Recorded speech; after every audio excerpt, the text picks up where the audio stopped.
नमस्ते। चलिए आज एक कहानी के जरिए दिल की उस खामोश जबान को समझते हैं, वो जबान जो लफ्जों से कई ज्यादा कह जाती है। ये कहानी दो ऐसे लोगों की है जो शब्दों के बिना एक दूसरे से जुड़ते हैं और हमें सिखाते हैं कि सबसे गहरी बातें अक्सर खामोशी में ही होती हैं। तो कहानी की शुरुआत होती है एक ऐसी शाम से जो धीरे धीरे रात में बदल रही है।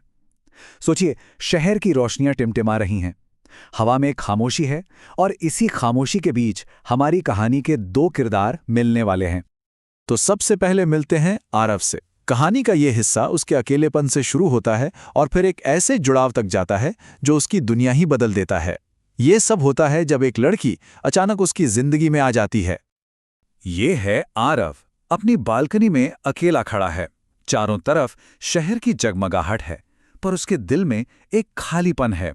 और फिर एक हल्की सी आहट होती है। वो पलटता है और उसे देखता है। बस उसी एक पल में कहानी का पूरा माहौल बदल जाता है। ऐसा लगता है जैसे वक्त ही थम गया हो। इसके बाद शुरू होती है उनकी बातचीत। पर ये कोई आम बातचीत नहीं है।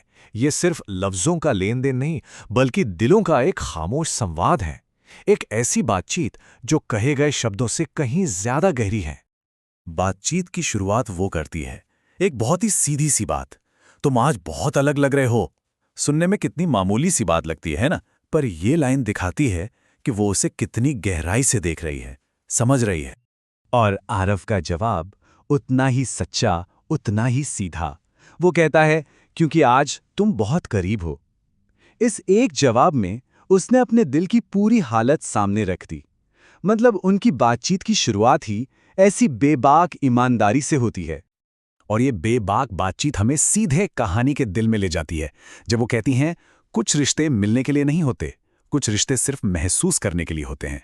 ये लाइन इस पूरी मुलाकात का सार है। एक ऐसा कनेक्शन जो शायद हमेशा के लिए नहीं, पर जितना भी है बहुत गहरा है।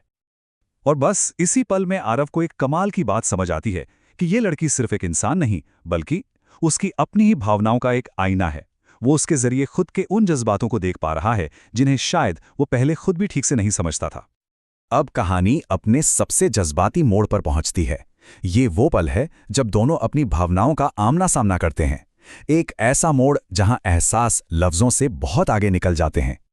वो आरव की तरफ झुकती है और धीरे से पूछती है, अगर मैं तुम्हारे बहुत करीब आ जाऊं तो क्या तुम मुझे रोक पाओगे? सोचिए, इस एक सवाल में कितनी हिम्मत है और साथ ही कितना डर भी। और आरव का जवाब उसके प्यार का एक ताकतवर इकरार है। वो कहता है, अगर मैं तुम्हें रोकूंगा तो शायद खुद को खो दूं। मतलब वो पूरी तरह से इन एहसासों के आगे सरेंडर कर चुका है, चाहे जो भी हो। और फिर उनके जुड़ाव की सबसे खूबसूरत वजह सामने आती है। जरा उनके डर देखिए। उसे डर था कि कोई उसे कभी समझ नहीं पाएगा, और आरव को डर था कि कोई उसे बहुत ज्यादा न समझ ले। देखा, उनके डर ही एक दूसरे के जवाब हैं, और यही साझा डर उन्हें एक साथ लाता है। अपने इस अनोखे जुड़ाव को पहचानकर वो एक उम्मीद भरी आवाज में कहती है, तो शायद हम दोनों एक दूसरे के लिए बने हैं। और आरव का छोटा सा जवाब शायद नहीं, यकीन है। उसके शायद को एक मजबूत यकीन में बदल देता है। एक साधारण सा बयान, लेकिन ये उसके प्यार की ताकत के बारे में बहुत कुछ कहता है। लेकिन जैसा कि उन्होंने महसूस कर लिया था, ये पल हमेशा के लिए नहीं था। अब कहानी उस मोड़ पर आती है जहां उन्हें अलविदा कहना है, और उनके आखिरी शब्द इस मुलाकात को हमेशा के लिए यादगार बना देते हैं। जाते जाते वो आरव से कहती है, तुम बहुत खतरनाक हो क्योंकि तुम दिल से प्यार करते हो। खतरनाक इसलिए नहीं कि वो बुरा है, बल्कि इसलिए कि जो दिल से प्यार करता है वो टूटने का खतरा भी उठाता है। और आरव का जवाब, अगर चोट भी तुम्हारे हाथ से मिले तो मंजूर है।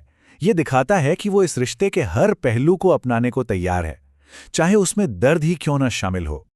फिर वो एक ऐसा सवाल पूछती है जो उनके रिश्ते की नाजुक हकीकत को सामने लाता है। अगर कल मैं ना रहूं तो क्या तुम मुझे याद रखोगे? आरव का जवाब कितना खूबसूरत है, सुनिए।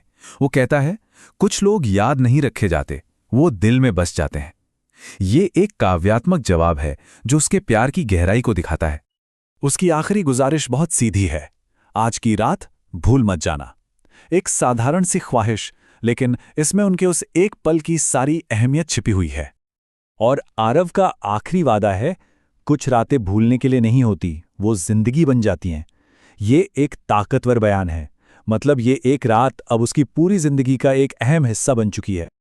तो कहानी खत्म होती है, वो चली जाती है, लेकिन पीछे रह जाती है एक गूंज, एक एहसास जो हमेशा आरफ के दिल में रहेगा। ये हिस्सा उसी एहसास और उस रात से मिली सीख के बारे में है। और आखिर में आरफ को समझ आता है कि प्यार सिर्फ साथ होने का नाम नहीं है। प्यार तो वो एहसास है जो किसी के दूर जाने के बाद भी दिल को अकेला महसूस नहीं होने देता, उसे पूरा कर देता है। और यही इस कहानी का सबसे बड़ा टेकअवे है। तो ये कहानी हमें एक सवाल के साथ छोड़ जाती है, हमारी खामोशियों में आखिर कौन सी कहानियां छिपी होती हैं, और क्या ये कहानियां उन कहानियों से ज्यादा अहम हैं जिन्हें हम जोर से बोलकर दुनिया को सुनाते हैं।